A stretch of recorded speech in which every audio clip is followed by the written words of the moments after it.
Welcome to Mimi's Kitchen. Today I'm cooking pasta with a pizza flavor in it.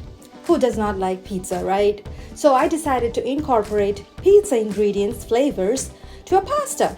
And these are the ingredients I will be using to prepare this recipe. All of the descriptions and the measurements for the ingredients will be in the description. So please check out the measurements from the description box. Now, let me show you how I have baked this pasta. In a baking dish, I'm spraying some oil or butter,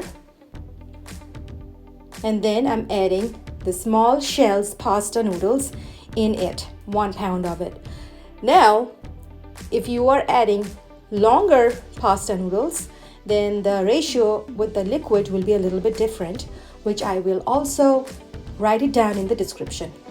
After I drop the pasta, I'm adding in the sauce. It's a 23-ounce pizza sauce.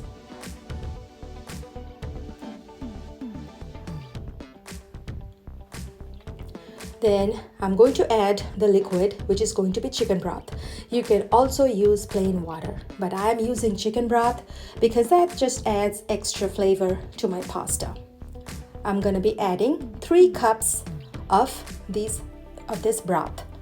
Now, if you are using water, if you are using larger shell noodles, you will have to use 5 cups of chicken broth instead of 3.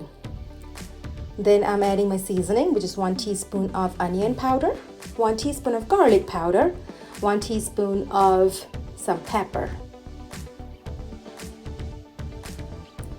And then I'm going to throw in some of those pepperonis. Yum, yum. These are so yummy. My daughter loves pepperoni. So I have added like half of that bag of pepperoni and then 1 cup of mozzarella cheese on top of it, and then give it a quick mix. Mix everything together so that all the noodles be submerged under the liquid. And then I am adding 4 slices of American cheese. I love the flavor of this cheese. This is one of my favorite cheese. That's why I'm adding to this recipe. But if you do not like it, you don't have to use this. You can totally eliminate this step of adding American cheese. But I just love the strength of the cheese.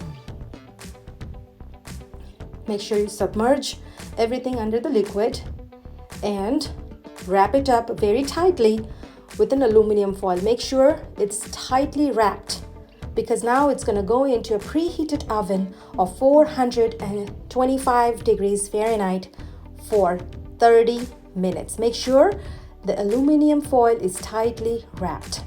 Now I'm putting the baking dish for 30 minutes. 30 minutes later, I pull the baking dish out just to make sure the pasta is cooked.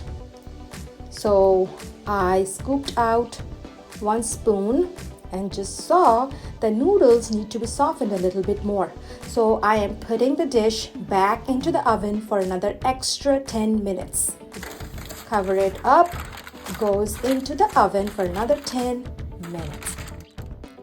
10 minutes later, I pull the baking dish out of the oven, and this is how the consistency should look like. The noodles are completely done, but the recipe is not fully done yet. What I'm going to do is I'm adding in half a cup more of mozzarella cheese, just like that, and we'll spread in some of those sliced pepperonis on top of the pasta, and then put the baking dish back to the oven for another 425 for 10 minutes.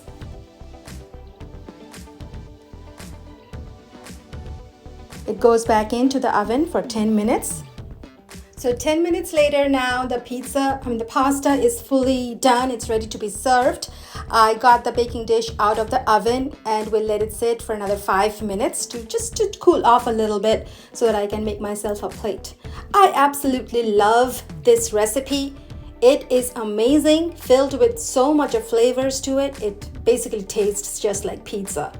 A plate full of pasta which has pizza flavors in it. Both of them are incredibly good, right? Pasta and pizza, we all love it. correct? And if you have kids in your house, they will just want it every day, trust me. This is like my kids' most favorite pasta recipe. Anyway, now I am preparing to get me a small bite. Do you see the noodles? It's so nice, nicely cooked. But I would like to get one piece of pepperoni. So that's my pepperoni. Wow, look at that pull from the cheese. Nice and creamy. The first bite goes to me. This is incredibly delicious. So good. Tastes just like pizza and pasta. I don't know which one to pick, pasta or pizza. I love both. That's why I decided to make this recipe, which is pasta and is filled with pizza flavors. And another reason I love this recipe is because it's mainly a dump and go recipe. All you need to do is dump all the ingredients in the baking dish and pop the dish into the baking oven. Let the baking oven do its work, and there you go, an amazing, delicious meal ready for your family. And it is also very much budget friendly. So thank you so much for watching my videos. Do let me know how you have liked it and enjoy the rest of your week. Bye bye. God bless you.